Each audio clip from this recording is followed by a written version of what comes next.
High নমস্কার বন্ধুরা, সবাই কেমন আছো? আশা করি সবাই ভালো আছো আর সুস্থ আছো। আমিও তোমাদের ভালোবাসায় ভালো আছি, সুস্থ আছি। দেখতে দেখতে বাপের বাড়িতে কিছুগুলো দিন কাটিয়ে দিলাম। দেখো বাবা কচু লাগিয়েছিল কিছুটা, তো আমার জন্য রেখেছিল। কচু আর ভোলা কেটে দিয়েছে, মানে তুলে দিয়েছে, উপরে দিয়েছে। আমি রান্না করব বলে কচুর ঘন্ট, আজকে যেহেতু নিরামিষ তার জন্য কচুর ঘন্ট করব। আর মা যে বড়ি দিয়েছিল, বাড়িতে বড়ি পাঠিয়েছে তোমাদের দাদা ভাইয়ের হাতে, তো বড়ি দিয়ে কচুর ঘন্ট করব। ওই জন্য আমি কচুগুলো কাটতে বসে পড়েছি। আর মূলোগুলো ভাজবো। বাড়ির মূলো সত্যি খুব সুন্দর খেতে। ওই দিন খেয়েছিলাম, খুব ভালো লেগেছিল, তার জন্য বাবাকে বললাম একটু তুলে দিতে, তো তুলে দিয়েছে। এই যে একেবারে কেটে রেখে দিয়ে স্নান টান করে দিয়ে চলে এসেছি। একেবারে কচু সেদ্ধ হয়ে গেছে, এবারে কচুটা ছুঁকবো। মানে এটাকে তোমরা কি বলে জানি না, আমরা তো আলতি বলি। তো খসলা দিয়ে শাক দিয়ে কচুর ঘন্ট করবো। ওই জন্য প্রথমে একটু তেল ফোড়ন লঙ্কা দিয়ে তোমার খসলা শাকটা হালকা করে হালি মেরে নেবো, না হলে গন্ধ করবে। তো হালি মেরে নিচ্ছি, ওই জন্য তুলে দিলাম শাকটা, নাড়াচাড়া করে নিয়েছি। দেখো বন্ধুরা, এবারে নাড়াচাড়া করতে করতে শাকটার হালি মরে গেছে। এবারে কচুটা দিয়ে দেবো, কারণ কচু দিয়ে একটু নাড়াচাড়া করে দিলে তার লালটাও মরে যাবে আর কচুটাও বেশ ভাজা হয়ে যাবে। ওই জন্য একটু নেড়ে নিলাম। আর আমি কচু ঘন্ট করলে দো ছোঁকা করি, তোমরা কীরকম করো আমাকে জানিও। তো ঘাটাঘাটি হয়ে গেছে, এবারে জল ঢেলে দিয়েছি। এবারে ফুটে উঠলে নামিয়ে নেব। আর মা যেহেতু বড়ি খায় না, মায়ের জন্য আগে নামিয়ে রাখতে হবে, ওই জন্য এক ছোঁকা করে প্রথমে করে নিচ্ছি। এটা নামিয়ে নেব। নামিয়ে নেওয়ার পরে আবার দেখো দো ছোঁকা করার জন্য তুলে দিয়েছি। এরপর বড়িগুলো ভেজে নেব। আর বড়ি দিয়ে কচু ঘন্ট করলে সত্যিই অসাধারণ লাগে, মানে যে খায় একবার খেলে বারবার খেতে ইচ্ছে করবে, সত্যি বলছি। সবাই আঙুল চেটে চেটে খাবে। আর দেখো বড়িগুলো লাল লাল হয়ে ভেজে এসছে। আর বড়িগুলো মা ভালো বানায়, আমি সত্যি বড়ির সম্পর্কে কিছু জানি না, বানাতেও পারি না। তো বড়িগুলো ভাজা হয়ে গেলে আলতিটা দিয়ে দিয়েছি, এবারে ঘন্ট করে নিচ্ছি। দেখো কি সুন্দর ফুটে উঠেছে, দেখেছো? এবারে নামিয়ে নেব। ঘন্টটাকে নামিয়ে নিয়েছি, রেখে দিয়েছি, পরে খাওয়া দাওয়া হবে, ওই জন্য নামিয়ে দিয়েছি।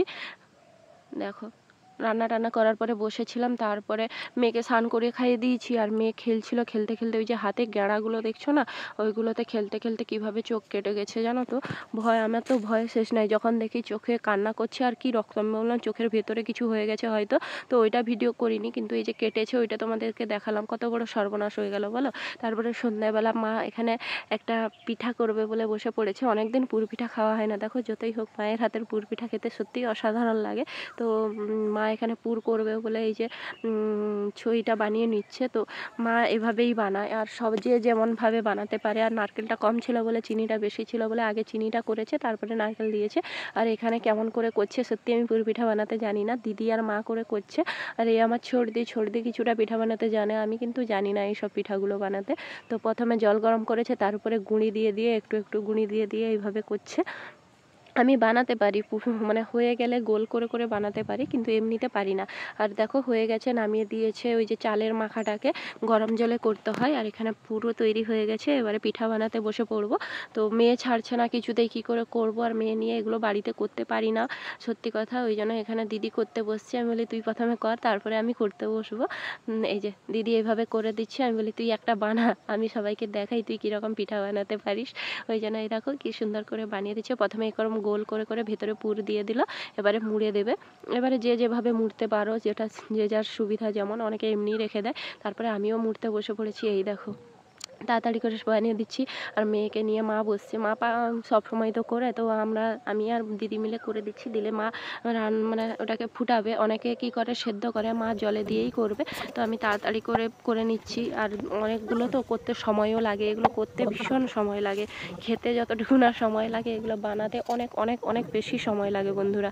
যারা বানাও তারা তো জানো যে এগুলো বানাতে কতটা সময় লাগে। খেতে যাই হোক না কেন, এগুলো করতে কষ্ট হয়। ওই জন্য সবাই একা একার দ্বারা তো করা একেবারেই অসম্ভব, আমি ওই জন্য বাড়িতে করতে পারি না। তো আজকে কি বকুল অমাবস্যা নাকি, তাই মা বানাচ্ছে আর আমিও বলেছিলাম। আর আমি কিভাবে বানাচ্ছি দেখে নাও তোমরা। প্রথমে গোল করে নিচ্ছি, তারপরে মাঝখানে একটু হাত দিয়ে এরকম ফুটো করে চারধারটা করে নেবো, এভাবে দিয়ে গোল করে নিয়ে মাঝখানে পুর দিয়ে দিলাম। এবারে মুড়ে নেবো। দেখো এভাবে মোমোও তৈরি করা যায়, মানে মোমোর রেসিপির যেভাবে হয় সেভাবে তৈরি করা যায়।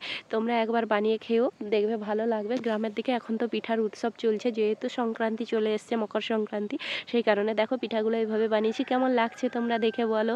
আর ভালো লাগলে অবশ্যই লাইক কমেন্ট শেয়ার করো, কিন্তু সবাই একটু ভালোবাসা দিও। এই যে জলে দিয়ে দিচ্ছে এবারে সেদ্ধ হওয়ার জন্য, না সেদ্ধ হলে খেতে ভালো লাগে না। অনেকে দুধে ফুটিয়ে খায়, আমার দুধে ফুটিয়ে খেতে ভালো লাগে না, আমার জলেই ঠিক আছে।